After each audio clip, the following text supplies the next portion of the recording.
Energy bills are on the rise again from January 2024. I've got 6 tips that energy companies don't want you to know.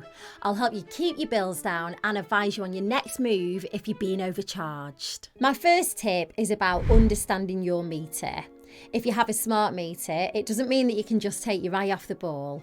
See how much you're getting charged monthly, and if it seems like the energy company is in too much credit, then call them and challenge it. Tip 2 is about estimated bills. If you're not on a smart meter, keep your readings up to date regularly.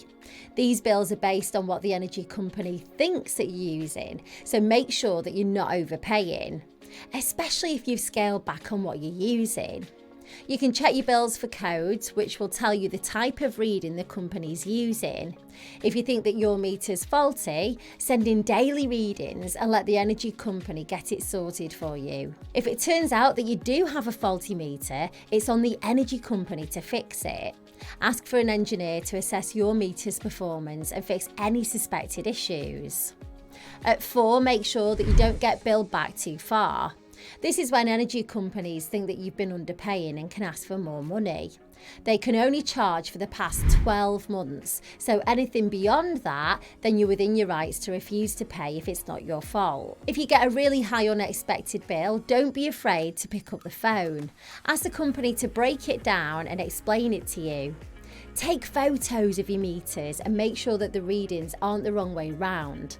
Ask your energy company to explain the calculation period and insist in a thorough investigation. If they've passed this debt on, then insist that they suspend debt recovery. Don't be afraid to consult with the Energy Ombudsman, Ofgem. This is my 5th tip. They're technically the middleman and the voice of reason. They regulate energy companies and can provide you with free and impartial advice.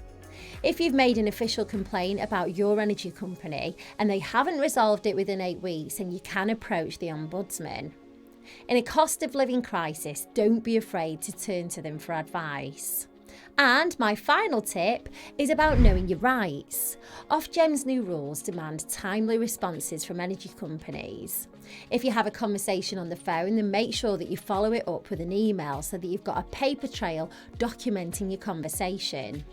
Don't forget that if you make a complaint, then your energy company has to be seen to uphold it. So to summarise, be across your bills, keep on top of your meter readings, challenge any bills that seem off, and remember, energy regulator Ofgem is our friend.